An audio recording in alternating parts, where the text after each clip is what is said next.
Hello, everyone. It's AdamAntLoR, formerly Adamant MTG. Why the change, you ask? Well, I'll tell you. The change comes from my desire to help people that are new to a game or new to Magic in general to enjoy the game the way they want to, which means build the decks and the style of play that they enjoy. In Magic the Gathering, the reason I started streaming was for my best friend Scott to learn the game of Magic. So it was really easy to show him the decks I had and to ask him sort of what colors he likes. And after playing for a while and watching me play, he was able to determine what he wanted. And then we started working on his deck. And the streaming part of that just kind of took off. People joined the channel, and Arena was new at the time. I was in the early beta, and people were really curious about how that worked. And I get a lot of really good momentum with new players. And as the years went by, streaming Magic, I was having a lot of fun. And, I love Magic. I've loved Magic and played it since 1993. It's a game that I will never put away. I've taken short breaks, but that's about it. And what happened was, after a while, I started realizing that the new player experience was a lot more difficult, because to get a new player into the game, especially a casual player, when I had all the cards and could show everything off to them, the real reason I wanted to stream was to get them to start playing the game in the way they wanted to. And people would come back with, I'm still grinding with a budget deck or some fast deck that I really don't want to play. I really would like to play deck X, but I have to play these other decks just to get my wild cards. And it felt like the economy and the system that Arena has, the way cards are acquired, just wasn't really conducive to a quick turnaround. So my new player experience, was a lot of, demonstrating, combat tricks or rules or something that makes people go, oh, that's really interesting. However, I can't practice that or even do that with the deck that I play, because I'm playing a budget deck.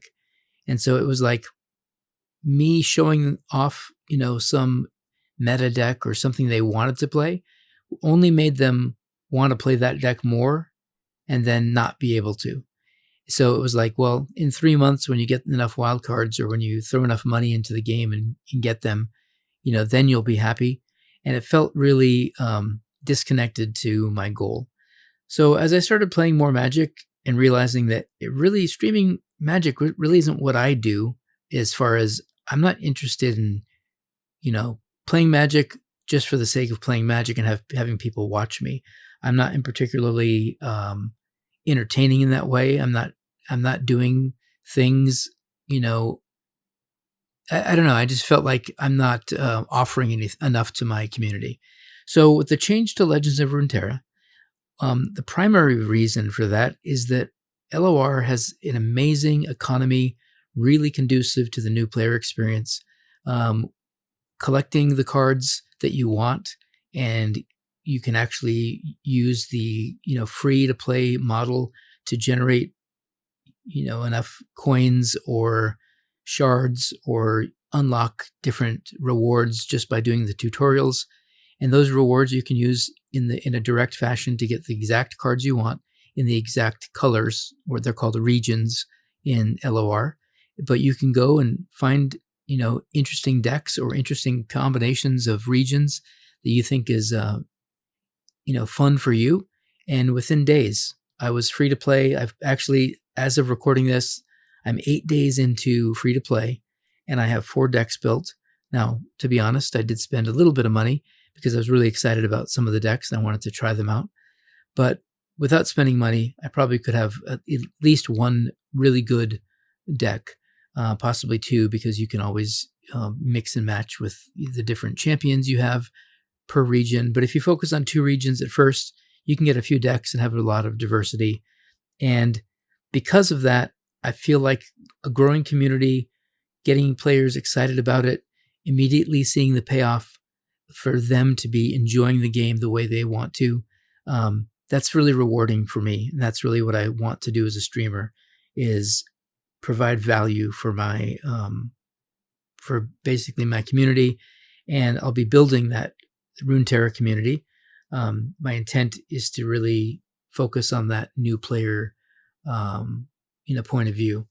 So with that being said, like I said, I'm not going to. Magic isn't out of my life. I've still got an amazing amount of Magic streamers that I'm great friends with. I'm meeting new Runeterra streamers, and the Runeterra community in general seems amazing so far. They're very open armed. They've given me a lot of help as far as learning the game, and I know quite a few Magic streamers dabble in Runeterra. I just wanted to dive deep and go full-time Runeterra for a little while. I'll be playing Magic in my personal life, so it's not like I have some sort of a this drastic aversion, like, whoa, he quit Magic, what's going on? There's no drama. It's just really finding myself, doing some soul searching about why I stream and what I get out of streaming. And I'm really passionate when people are excited about something new, asking questions, and I'm helping them, and they're like, I'm going to download this. This seems cool. And my whole perspective of playing is to make the game appealing and interesting, and having new players want to learn, and having a live stream to ask live questions and real-time questions. The second part of my I don't know what this is, a channel update or announcement, is that I'm going to have I'm going to have more regular YouTube content to go with my streaming. And I think that YouTube content will be a good reference point, because sometimes people can't jump into a live stream all the time. So the YouTube content will support my live stream by giving, the new player updates, whatever I was working on, maybe, deck reviews. There's a lot of things I have, kind of in my head, but I think it's really important to have that secondary media outlet to provide for people who can use that to go back, rewind, check out a specific deck, look at a deck list, whatever it is, and have some time to digest that information in different settings than a live stream. So those are the channel changes and the news updates, I guess, for Adamant MTG. So that sort of wraps up my channel update, and I just wanted to say thank you. If you are a fan of Magic and have been around while I did that, and you would not like to be involved in Legends of Runeterra, I understand. I wish you the best. If you are interested in my continuing streaming career with Legends of Runeterra and whatever direction I go from here on out, I hope that you can leave feedback if there's any to leave, and I will be looking forward to seeing you. If you want to jump in on the Legends of Runeterra train, I'd be happy to show you the ropes, help you get started, anything you need. That's what I'm here for. So with that, take care and have a wonderful rest of your day.